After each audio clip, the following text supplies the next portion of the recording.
குருப்யோ நமக. குருர் பிரம்மா குருர் விஷ்ணு குருதேவோ மகேஸ்வரக. குரு சாக்ஷாத் பரம்பிரம்ம தஸ்மை ஸ்ரீ குரவே நமக. ஸ்ருதி ஸ்மிருதி புராணானாம் ஆலயம் கருணாலயம் நமாமி பகவத்பாத சங்கரம் லோகசங்கரம். சனாதன தர்மத்தை, ஹிந்து மதத்தை பார்த்து சாதாரணமாக வரக்கூடிய ஒரு கேள்வி, இத்தனை தெய்வங்கள் எதற்காக என்பதுதான். விதவிதமாக தெய்வங்கள், விதவிதமாக மாத்திரமல்ல, ஒரு தெய்வத்திற்கே விதவிதமான கோலங்கள். சிவன் என்று சொன்னால் அந்த சிவன் எப்படியெல்லாம் இருக்கிறார்? சிவலிங்கமாக இருக்கிறார், நடராஜராக இருக்கிறார், பிக்ஷாடனராக இருக்கிறார், கஜசம்ஹார மூர்த்தியாக இருக்கிறார், கங்காள மூர்த்தியாக இருக்கிறார், உமா சகிதராக இருக்கிறார், உமா சமேதராக இருக்கிறார், சோமஸ்கந்தராக இருக்கிறார். இப்படி ஒரே சுவாமி விதவிதமாக. எதற்கு? பரம்பொருள் ஒன்று என்றால் அது விதவிதமான சுவாமியாக, அதிலும் ஒரு சுவாமி விதவிதமாக. மகாவிஷ்ணு என்றால் ஒரு மகாவிஷ்ணு ஒரே மாதிரியாக இருக்கிறார் இல்லையே. கண்ணன் என்கிறீர்கள், ராமன் என்கிறீர்கள், நரசிம்மர் என்கிறீர்கள், இப்படியெல்லாம் ஒரே சுவாமியை விதவிதமாக காட்டுகிறீர்களே, இதெல்லாம் எதற்காக? இப்படியெல்லாம் தேவையா என்று பல நேரங்களில் பல பேர் கேட்பார்கள். இந்த கேள்வி மகாஸ்வாமி இடத்திலேயும் போயிருக்கிறது. மகாஸ்வாமி எப்படியெல்லாம் அதற்கு விடை சொல்கிறார்கள் என்பதை கொஞ்சம் நினைத்து பார்ப்போம். இந்த கேள்விக்கு விடையாக மகாஸ்வாமி ஆரம்பிக்கிறார்கள். எல்லாரும் சாப்பிடுகிறோம். எதற்கு சாப்பிடுகிறோம்?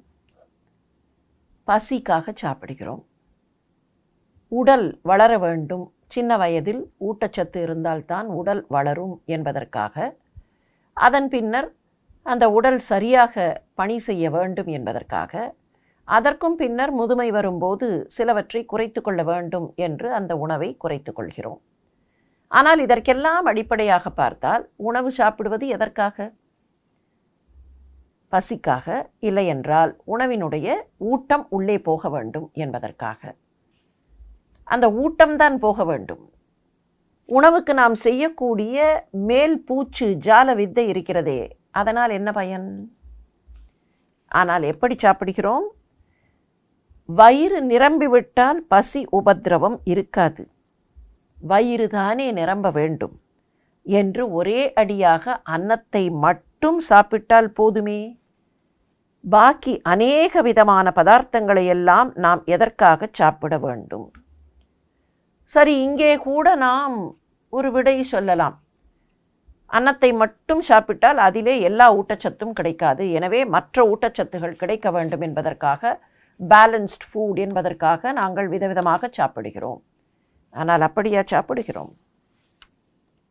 உருளைக்கிழங்கு பிடிக்கும் என்றால் ஒரே உருளைக்கிழங்கை ஒரே போல பதார்த்தம் பொரியல் செய்தால் ஏற்றுக்கொள்கிறோமா?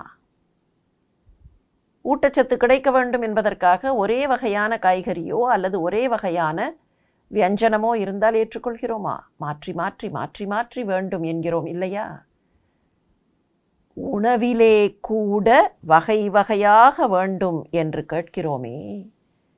அப்படித்தான் மனிதர்கள் வகை வகையாக இருப்பார்கள் என்பதற்காக தெய்வத் திருமேனிகளையும் நம்முடைய பெரியவர்கள் வகை வகையாக நமக்கு காட்டினார்கள். லோகத்தில் ஒருவனுக்கு ஒன்றின் மேல் ஆசை இருக்கிறது. மகாஸ்வாமி சொல்கிறார், லோகத்தில் ஒருவனுக்கு ஒன்றின் மேல் ஆசை இருக்கிறது, இன்னொருவனுக்கு இன்னொன்றின் மேல் ஆசை இருக்கிறது. ஒருவனுக்கே இன்றைக்கு எதனிடத்தில் ஆசை இருக்கிறதோ அது நாளைக்கு மாறி போய் இன்னொன்றின் மேல் ஆசை விழுந்து விடுகிறது. ஒரு நாளைக்கு இந்த பக்கமாக சென்றான் என்றால் மறுநாளைக்கு கடற்கரையோடு போகலாம் என்று அவனுக்கே தோன்றுகிறது. அதே மாதிரித்தான் பக்தர்களுக்கு தங்களுடைய மூர்த்தி இப்படி இருந்தால் தேவலை, அப்படி இருந்தால் தேவலை என்று அநேக விதமான ஆசைகள் தோன்றுகின்றன. இதை வைத்துத்தான் இப்படியெல்லாம் விதவிதமாக செய்திருக்கிறார்கள். வைஷ்ணவர்கள் பெருமாளை கொண்டாடுகிறார்கள், சரி. ஆனால் அதிலேயே ஒருவர் கண்ணனை தெய்வமாக வழிபடுகிறார், ஒருவர் ராமனை ஆதர்சமாக காண்கிறார், இன்னொருவர் ருத்ரஸ்வரூபியான நரசிம்மரை தெய்வமாக கொண்டாடுகிறார். அதே போலத்தான் பரமேஸ்வரனிடத்தில் பக்தி என்றால் ஒருவர் சாந்த ஸ்வரூபியாக இருக்கிற தட்சிணாமூர்த்தியை கொண்டாடுகிறார், இன்னொருவர் கையிலே கொஞ்சம் வில்லை வைத்து கொண்டிருக்கக்கூடிய அர்ஜுனனுக்கு கிராத வேஷத்தில் வந்தாரே அப்படிப்பட்ட மூர்த்தத்தை கொண்டாடுகிறார். அம்பாளிடத்தில் பக்தி என்றால் அவரவர்களுக்கு மனசு எந்த ஸ்வரூபத்தில் லயித்து போகிறதோ பிடித்திருக்கிறதோ அதைப்படி கொண்டாடுகிறார்கள். அப்படியானால் மனிதர்களுடைய எண்ணங்கள் சிந்தனைகள் இவற்றுக்கு ஏற்ப தெய்வத்திற்கு வடிவங்களை கொடுக்கிறார்கள். இதைத்தானே ஆழ்வார்கள் பாடினார்கள், மகனீயர்கள் பாடினார்கள். நாமம் ஒன்றுமில்லாதானுக்கு பற்பல திருநாமங்களை தந்து, வடிவம் ஒன்றுமில்லாதானுக்கு பற்பல வடிவங்களை தந்து. ஏன் அப்படி தந்தால் அவரவர்களுடைய மனசு அதிலே ஈடுபடும். பெரியவா இதில் காட்டுகிற அந்த நோக்கத்தை உணர்ந்து கொள்ள வேண்டும். வெறுமே வடிவத்திற்காக, வெரைட்டி என்பதற்காக மாத்திரம் அல்ல. why do we seek variety? அந்த வெரைட்டி கிடைக்கும்போது கவனம் அதற்குள் போகிறது.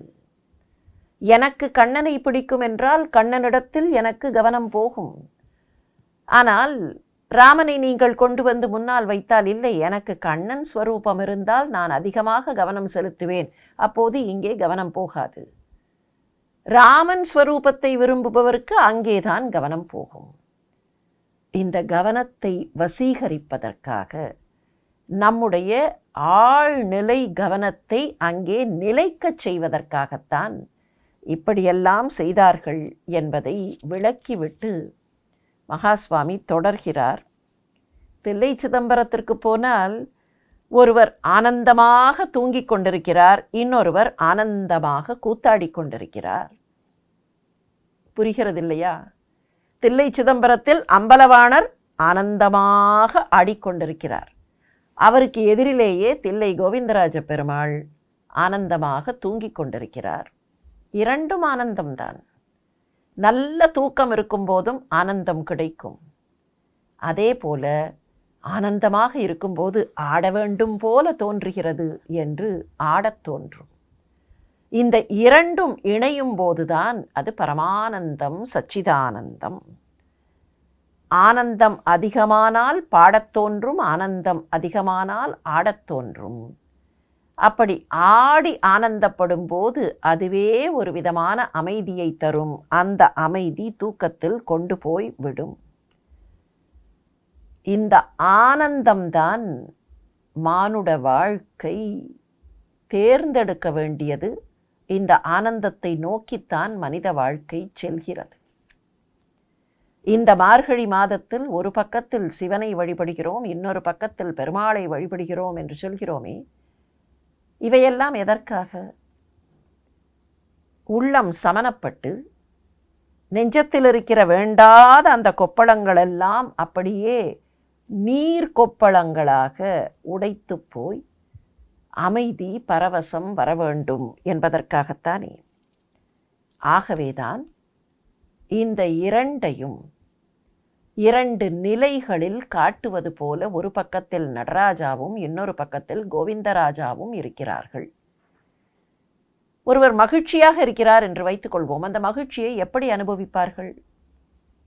ஒரு பக்கத்தில் அந்த மகிழ்ச்சியை வெளிக்காட்டி பொங்குகிற ஆனந்தமாக அனுபவிப்பார்கள், அது நடராஜா. இன்னொரு பக்கத்தில் சந்தோஷமாக இருக்கிறேன் என்றால் அப்படியே அமைதியாக அதை உள்ளுக்குள்ளே அனுபவிப்பார்கள், அது கோவிந்தராஜா. ரெண்டும் வேண்டும். மகிழ்ச்சி வெளியில் தெரியவும் வேண்டும். சொல்லுகிறோம் இல்லையா, you vibrate, you radiate happiness என்று சொல்கிறோமே, அப்படி அந்த ஹாப்பினஸ் ரேடியேட் ஆக வேண்டும். அதே ஜாய் உள்ளுக்குள்ளே சமனத்தை ஏற்படுத்த வேண்டும். இதை நமக்கு காட்டுவதற்குத்தான் நடராஜாவும் கோவிந்தராஜாவும் இப்படியெல்லாம் இருக்கிறார்கள் என்று மகாஸ்வாமி காட்டுவது எவ்வளவு அற்புதமாக இருக்கிறது. நடராஜ பெருமானையும் கோவிந்தராஜ பெருமாளையும் வணங்குகிற இந்த தருணத்தில் மகாஸ்வாமி நமக்கு காட்டுகிற இந்த உபதேசத்தையும் போற்றுவோம். குரு வருளை போற்றுவோம். திருவருள் குருவால் நமக்கு கிட்டும்.